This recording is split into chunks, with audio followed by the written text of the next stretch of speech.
You are listening to Three Kitchens podcast, hosted by Heather Dyer and Aaron Walker. To find our complete catalog of episodes, check out any of your favorite podcast players. Or our website, threekitchenspodcast.com. Okay, well, hello and welcome to today's episode of Three Kitchens podcast. My name is Aaron Walker, and joining me today is Heather Dyer, my co-host. Hello, Aaron. Hello! And today we are having our third kitchen join us. Her name is Cheryl Holling, and she is a voice actor and podcaster that is passionate about hearing and telling stories. She hosts two podcasts, one called 19 Stories from Fear to Hope, where she shares conversations with creatives about challenges that they've faced, how they've persevered, and created a hope-filled future. And second, The Voice Kitchen, where Cheryl joins up with fellow voice actors and foodies at her virtual table to share stories around their most special recipes. So obviously, she was a natural fit to come and join us here on Three Kitchens. Welcome, Cheryl. Thank you so much. And that was so good. You're hired. You're hired. I love that. I'm just going to take you everywhere, or I'm going to take this recording and go, this is what I do. Because, when people ask you to give the synopsis or your elevator pitch, and you're like, even though you over and over and over, you're like, listen to Aaron. This is what I do. So that was wonderful. Thank you for having me. I'm so honored to be with you guys because I love what you're doing. And I thought of that as well, that we're actually the three kitchens are together again, as all your guests are when you have a guest. So Yeah. Well, we're so happy to have you because clearly, as Aaron said, we all love to talk about food. You have a podcast talking about recipes. We have a podcast talking about recipes. It's just meant to be. it's kismet.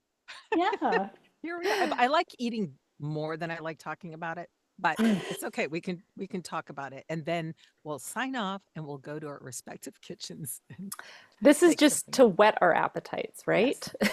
Yes. Yeah, so this podcast should come with a warning for everyone at the top, like could or is likely to cause hunger, because we always leave feeling hungry for something. Yeah. Yeah, it's like when you go shopping when you're hungry and you buy way more than you normally would. Yeah. So I kind of like shopping when I'm hungry because then I'm like inspired and I'm like, what do I want to eat? Although then I often pick up a chocolate bar or something at the till, and by the time I get home, I'm like, oh, good grief, I don't have the time or energy for all of the things I thought about. hmm So tell us a bit about your journey around becoming a voice actor, because that's something that definitely really piques our curiosity as uber amateurs in Well, that. and as podcasters and as audiobook fans, Mm, but we're very picky, as I think probably most listeners are. We're very picky about the voices we put in our ears, and so curious about how one becomes a voice actor. and I think it's good that you're picky because, there's a lot of noise out there and we want to fill our heads with good stuff, good podcasts, good food, good voices. Um, I grew up in a very creative home. My mom was a singer, my dad was an actor. And since very early on, I did voices. And it's funny, you're going to hear this from other voice actors or people say, oh, I've always been told I had a good voice. I should get into voice acting. That wasn't my thing. It was just characters were in me when I was really young. Mm. And part of it was an escape. I was kind of a really awkward kid. So my defense mechanism was to make people laugh. mm, And I grew up watching Warner Brothers cartoons. A lot of the things that I grew up with that, I think of Mel Blanc and a lot of the early voice actors that really had an influence on me. And so I would do characters. That's just what I gravitated towards. And got sent to the principal's office a couple of times because I would mimic people, not because I was trying to make fun of them, but mm. because I wanted to get what their character was. I wanted to kind of get their voice print. And as I got Ah, older, I started my first year in college. I worked at a college radio station. mm, Always wanted to work for a radio station. Grew up on radio, loved radio, still love good good radio. There's Hmm. not the stations that I grew up with. They don't exist anymore. But I worked at a college radio station, which now is really kind of one of the premier NPR stations here in the States and known worldwide because a lot of the program directors that came out of there are working in film and music and what have you. And so from there, I got into the music business. And at the same time, I was studying theater arts and communication. So I was using my chops in the things that I would do for the college radio station and also some of the reporting that I would do at school and what have you. So after I went into the music business for a while, I went and followed my other love, which is theater, went to New York and studied acting, came back to the state, came back to California rather, and did some on camera stuff and started to do some voiceover at that time. I worked for the Writers Guild of America West. I was their first female announcer in 69 years of their show. Now they've been around for, I think they're about to celebrate their 75th, 80th year. But so I did some live announcing. I did, like I said, and then when I moved up here in Northern California, where I live now, I did some local things. My most recent project, I worked on an animated piece. It's actually for a animated podcast. It's a dramatic podcast that's coming out. They're in their fourth episode. I'm in the sixth, so it's this little bit part that is so much fun. But it's really been a journey of kind of there's a saying in entertainment that if you want to be in entertainment, you got to learn to be ambidextrous. It's kind of a turn Mm. on a oh, what was that musical, Hello Dolly. So basically, in other words, you do whatever you have to do in between getting gigs. And Mm. so that's what I've done. And I've done on-camera work, I've done voiceover, and now podcasting, which is really to me bringing it all together because of the guests that I have and because pulling from my history of knowing what was going on at the time that a lot of my guests were doing, traveling their journey in their career. Mhm. So, and I love podcasting. I love this medium where we can tell our stories because whether we're talking about a recipe or we're talking about someone's life journey, it's all stories. And there's Mhm. always something to take away. In your case, you have these delicacies that hopefully people can try at home and go, it doesn't look like what Aaron and Heather made. What the so and then also just growing up with my mom who was a home ec teacher for a while in Mm. between, her singing and the recipes that she did and then as I got older to kind of adapt them to a healthier lifestyle that was away from lots of creams and canned Mm. soups and lots of things that, older generation would make these recipes that you just go, okay, we're just going to tweak it a little bit. Um, so that I can live another day. So that's a long answer to your question, but that's how I got into voiceover initially. Hmm, It's really that's interesting. so fascinating. I love the creative realm of things, right? Like talking with other creatives and finding out how you kind of like weave this path into where you are at this point is just fascinating always. Thank you. Sometimes when, and I'm sure both of you can relate to this, you'll get that feedback as well. And you're like, I'm just living my life and it doesn't seem very fascinating. But, do you know what I'm saying? And you Mhm. go, but it is, Mhm. your creativity and what you guys create, both visually with sharing your food, the dishes that you make and doing the actual work of it. It is a work of art. I do basic stuff. I mean, my husband thinks I'm brilliant, but like, honey, it's just a sandwich. But It's never just a a sandwich. sandwich. I know. I know. It's No, never just a it's sandwich. never just a sandwich. I am really, I mean, I really enjoy the way your guests seem to take, like in the Voice Kitchen, how they'll take this a simple recipe, oh, something my mom used to make, and somehow I don't realize it, but by the end of it, I have just been sucked into this like entire story. It's like a story. It's almost like a story that has been woven into this retelling of a very simple recipe. It's amazing to me how you think, oh, well, you know, we Mhm. often think we're just sort of retelling a recipe, which I think is kind of what we do. But in this case, your guests are not just explaining how to make a sauce, they are weaving in all these personal anecdotes and memories and stories, and it just really brings it to life. Well, thank you. And part of that, I have a feeling might be referring to Brandon Miller's episode. Well, I was thinking of the sauce because I did just Yeah, listen to that yeah, recently, but I've listened to yeah. others as well, and I feel like it just becomes this, the Mhm. retelling is an art in itself. Do you It think? and they're but see, they're voice actors. Yeah, So yeah. Mm.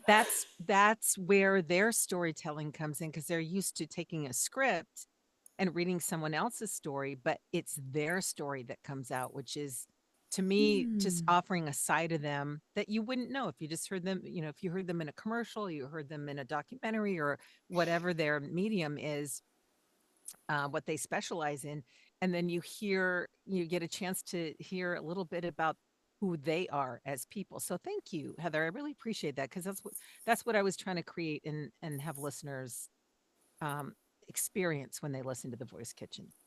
Like the project that you're speaking of, that is animated podcast. Was that how you described Yeah, it?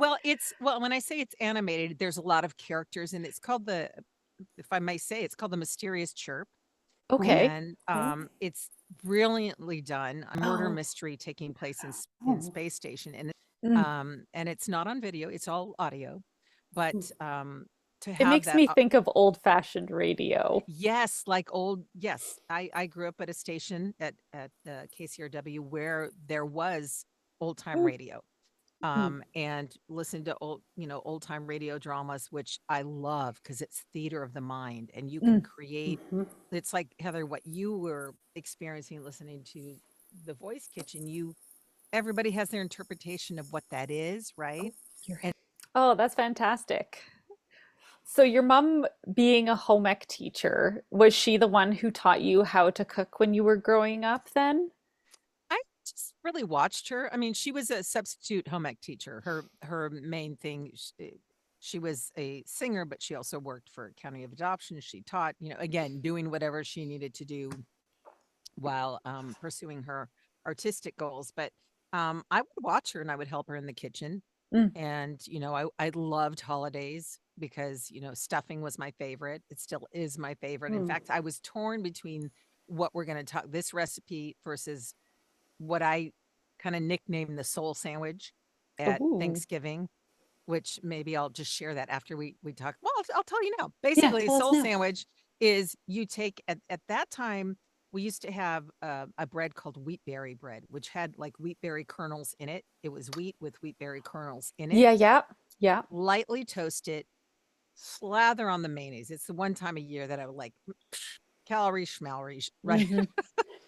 Mayonnaise, stuffing, cranberry sauce, my mom's own cranberry Mm. relish, um, turkey, cranberry sauce, stuffing, uh, mayonnaise, and another thing of, and then if you really wanted to feel semi-healthy, you put a slice of, a piece of lettuce, right? You go, oh, I got my greens. We balanced it out with We one balanced it slice out. of iceberg lettuce. Yeah. Yeah. So I would help her in the kitchen doing things like stuffing. And I loved watching the turkey prep because it was magical to me of how you stuff a turkey, which I know every book you read says, don't stuff your turkey. It's botulism and all this. It's like, I'm here. I Hmm. survived it. Okay. Mhm. And then she would sew it up and she would slow roast it again. All the books you read. So the disclaimer, anybody who slow roasts it and gets sick, I'm not recommending you do it, right? You are But not held responsible. I'm not Yeah. held responsible. And then smelling it all through the evening and Mm. then going to my aunt's house and then watching the different dishes she would make because my mother's side of the family, Mm. Christian, my father's side of the family, Jewish. So Uh-huh. during the holidays, there's always different foods to draw from, right? Like kugel and knishes and things like that on my Mm. aunt's side. And then, just your basics and my mom, well, she did her flair, but you had the standard things that you would expect at Thanksgiving and Christmas at our house. Right. Yeah, it sounds very traditional prairie cooking from Yes, yes. from my perspective for sure. Yeah. Well, again, she's from Winnipeg, so you had to do some prairie cooking because it gets dang cold. It's like, I need some fat on my body to make it through the winter. They're like bears. There are strategies, right? Yeah. Mhm. TMI. All right. Do what you got to do. Yeah. Yep. Do what you got to Yeah. do. Well, I love that kind of coming together of the culture and the different traditions. And I can imagine then as you go off in the world on your own that you bring a little bit of this and a little bit of that and make your own traditional meals that have a little bit of each. And I love that. One thing it taught me, though, is being around different cultures, we all share similar dishes that are just shaped and named differently. Mhm. Do you know what I'm saying? Yes. Mm. Hmm. I don't They know if often add like little regional flares to something Yes. where it's like it's Yes. the basic is the same, and then that little thing that you finish off at the end is like, oh, that's interesting. Hmm. That's Yeah, why we there's can enjoy like so many different dumplings and Mm. pierogi and all the yes, different, yes. there's stuff wrapped Even up in some, in dough. dough. Even Yeah. just like a potato salad. Like we've had Mhm. so many different discussions around potato salad, and we've had some that have been like Indian spices and bases, some that have Mhm. black olives in them. Like it can go any which way, right? Right, exactly. And you mentioned, ravioli is another version of dumpling. So it's just, Mhm. depending on the culture. And there's a wonderful Mexican restaurant around the corner from where I live that they spice their chicken tacos. You can order regular street tacos, but these other tacos have warming spices like cardamom and cinnamon, and I mean, and Mm. it's delicious. You would Mhm. think, oh, in a taco, but it's so good. I'm getting hungry. I'll see See, you later. This has been great. we tried to warn you. We'll take a brief pause as Cheryl gets some tacos. Yeah. So tell us about the recipe that you chose to share I, with us. okay. And again, at first I felt so silly. I'm like, this is so basic. But the reason I love this recipe is it really has been adapted through the years. I worked at Williams-Sonoma. Are you Hmm. familiar with Well? Yeah. Plus, they have the catalogs, whether you have a store, a brick and mortar or not. I worked for Williams-Sonoma for 5 years, part time. And for those who aren't familiar with what Williams-Sonoma is, it was started by Chuck Williams in the mid 50s. And he went in his travels through Europe, he noticed that there were cooking utensils and things that were available in France and England that weren't available in the States. So he decided to import some of those items and put them in what he had at the time, a hardware store. And Okay. they took off because that was at the time that Julia Childs was becoming very popular. But while I was working at Williams-Sonoma, we would do cooking demos all the time because you want to, if it's a Calphalon pan or if it's a, all clad or cookware that you wanted to demonstrate. So one of the meals, well, the sample items that were being done was a quesadilla. It was a crusty quesadilla where Mm. the demo person was putting the oil and spices and cheese in the pan prior to adding the tortilla. And then once she added the tortilla, then she added the filling of the cheese or chicken, whatever she wanted to do, then folded it over and then repeated the same on the other side. And I thought, what if you did that with sandwiches? Like, what if you Yeah. did it with like a tuna melt? So Hmm. that's where Cheryl's Crunchy Crust cast iron tuna melt comes from, is that I thought I'm going to try this with my tuna melt. So instead of the cheese being on the inside, which you can Hmm. still do, I mean, put Load cheese it on up. if you want, right? Yeah. I put it on the outside. So that's where this recipe morphed out of. I think it's really genius to put the seasoning, Yeah. the cheese too, but I thought the seasoning was like for me, like, oh, like, don't just season whatever goes inside your sandwich, season the whole sandwich, the bread, Yeah. and getting it, it's kind of like when you make sliders and you do a little olive Mm. oil with seasoning kind of on Mm. top to get that little bit of crispy seasoned Oh my bun. gosh, yes.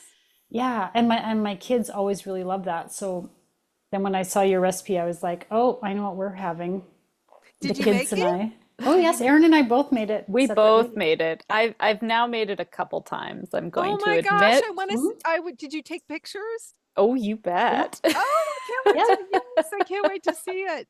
Oh, that's brilliant. Wonderful. It's, I've had people tell me about like an open face grilled cheese or where you like put the cheese on the pan before the bread. And I'm always like, oh, Mhm. that sounds interesting. And I've never tried it. Like it just never crossed my mind to like, oh, I should try that this time, right? So I was really excited to see this as the method in here because I was like, oh, this is finally I'm forced to do this because I keep thinking about it after the fact. Like, oh, I should have done that. Okay, next time I'll do it, right? And then you forget about it. And I really liked the crispy, crunchy, spicy, Mhm. like spiced Yeah. cheese on the bottom. I'm Mm. so glad. Now, I'm curious what type of bread you used when you made yours. So I just used my homemade bread because I make like an overnight, no fuss, no need bread. Mhm. Now I have to admit that I'm not a big fan of canned tuna personally. And so that just got me thinking, even though my kids like it and I could have made it for them that way. And I keep talking just about my kids because when my husband works nights, it's just the kids and I, and that's when we often eat ramen or grilled cheese or chicken finger, like what easy stuff that the kids and I Sure. like, and we don't have to hear the complaints from my husband who wants like something more. So Five I was course like, meal. this is the perfect thing to make when it's just me and the kids. And because I'm not the biggest fan of tuna, I happened to be at the store when I was thinking about it. And so I was looking at the other options and I picked up chicken and flaked ham. So the cans, a Hmm. can of chicken, can of ham. My kids love ham especially. So for theirs, I used ham. For mine, I used chicken. I thought the chicken didn't have quite enough flavor for me. I thought it needed something. It was a little bland. Kids love the ham, and I added chopped dill pickles into them. Hmm. I thought olives, black olives would have been really great too, because I love any kind of olive would have been great. A little bit of Yeah. salt in there. I think it's so versatile. You could put whatever thing you love if you want to put in chilies or you want to put in, I don't know. I don't know, Anything. just yeah, anything you love in there. Yeah, Roasted I mean, red I put peppers. in what? Roasted red peppers. Oh, I haven't tried it with Sun-dried that. tomatoes. I went and made like I made four different sandwiches because my family decided to be really fussy when I was like, "Oh, I'm gonna ask them what they want in their sandwiches." That was your first mistake. I know, like I should Don't know do be that. I should know better by This now, is what really. we're having. Yes. Yes. This was my mistake because I was all excited. Ooh, what would you like in yours? So my one son, tuna's a no-go because he doesn't eat any fish. So I took off of Heather's wonderful thought of like get a thing of flaked ham because he likes ham. So I made his with he had ham and pickles and cheddar cheese with it. My other son did the tuna with celery and pickles. My Mm. husband did the tuna with celery, hot peppers. So Wow. like pickled hot Okay. peppers, like banana Mm. peppers. Mm. And then I had olives in mine. So I had You four little really had it. bowls of like Oh. different things going because I just was having fun. Because it's an easy meal. You get to kind of you can Mhm. zhuzh it up and do it your way. You touched about how versatile this is. It really, there's no rules with this, right? That's what I love about it. And I put red pepper flakes in the pan. And Mhm. sometimes I forget how spicy they get as they get hotter and infused with the oil. And you're like, so I've done it with rosemary ham and cheese. I've done it with, you know, I've done it with tuna. You can also, if you want to do it with canned salmon, you know, to where it almost comes out like almost like a salmon patty, but it, you Ooh. know, you don't want to add too many breadcrumbs because then it gets, you know, it's too bready. Right, gotcha. Um, Turkey, chicken, like you say, grilled cheese. It makes a phenomenal grilled cheese. Mm. Like do a, because I know you have a grilled cheese recipe on that Mm, you've done, but just to do the outside where you crisp it up on the outside and then you have the gooiness on the inside, 3 or 4 different kinds of cheeses on the Mm. inside. So it's really versatile. And especially during the winter months when you want something that's really comfort with a bowl of like tomato soup or Yes, I love this. So good. I had my pan a little hot. I will just caution anyone else out there because when you put the cheese in, you get your bread in, you got to still fill the, well, I did it in layers. I put the bread down, then I put my filling on, then I put the other bread. And by that point, it's like, oh, it's I quite gotta hot. go. So, and I have this gas stove that's sometimes difficult to regulate the heat. And I had a cast iron pan that just kept heating up. So just a little note to watch the temperature because you don't want to like burn the cheese before you have a chance to right. make So the. that's why I think I even put it in the recipe that you've got to prep everything first because Mhm. you gotta work fast. You Yeah. can't just have, you know, your pan sizzling and then Hmm. try and add. That's why you just have everything ready to go so that you can do your layers really quick, cover it with the top. Are do so you will have this obviously the recipe listed for Hmm. to have it available. Okay. Yeah, if that's okay with you. Oh, that's fine. Okay, great. We're talking about all this, and I just you mentioned tuna, and I want to specify when I put I don't know if I spelled wussy. I'm looking at my recipe over here. No wussy tuna. It's because of the heat.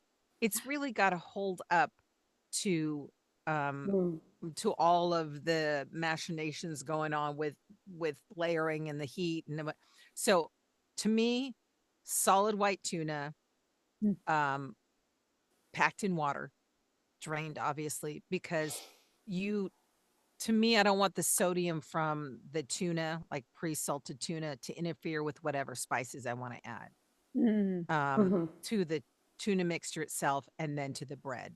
So I think if you, I've never made it with packed light tuna because I think it would just whatever cooking term that is. It's French. It's Yeah. French Okay. for sure. We've talked about that before. In fact, we use that word all the time. We often make faces or No. sounds because there's Okay. really no other way to describe the mm, Yeah. Okay. Yeah. that sometimes happens. Hmm. Yeah, I Okay. can see how you want it to hold up because you're mixing a Yes. bit of mayonnaise into it like you would for a tuna melt otherwise. And the Mhm. other thing you're doing is using mayo on the bread, right? Hmm. Yes. Now you can use butter. Well, I love it. Thank you for sharing it with us because I Yes. think it sounds so simple, Mm. but I think listeners will also really be surprised at how it amps up a very simple sandwich. So You're welcome. I'm happy that we can share it because it's a great idea. Good comfort food, easy to make, and a great way to take something from a can and make something so feels custom, feels special, right? When you can add these things to it and just make it that little bit extra. Well, Fun. thank you. And You're thank you for welcome. and thank you for being here with us to talk about food and share your Mhm. recipe and your podcasts. Can you please remind our listeners where to find your shows and anything else you'd like to promote and let them know about? Absolutely. Thank you very much for asking. Um, 19 Stories from Fear to Hope can be found via my website at cherylholling.com. It's on also on all your favorite listening platforms and at 19stories.libsyn.com. The Voice Kitchen is found on all your favorite platforms. It's not on my website yet. That's something I'm working on And I need to create that page and get it going. But I'm sorry, the voicekitchen.libsyn.com for 19 stories. If there's a guest you have in mind that might fit in with the theme of the show, then please feel free to write me at 19 stories at soundsacralstudios.com. But I'll give you all that so you can put it on the show notes because I certainly hope that, I don't expect anybody out there going, wait, can you repeat that? I didn't hear it. Let me go back. Let me go back. Yep, everything will But be linked in the show notes and this recipe too. This has love been it. delightful. Thank you so much for having me today. I was really honored that you asked me.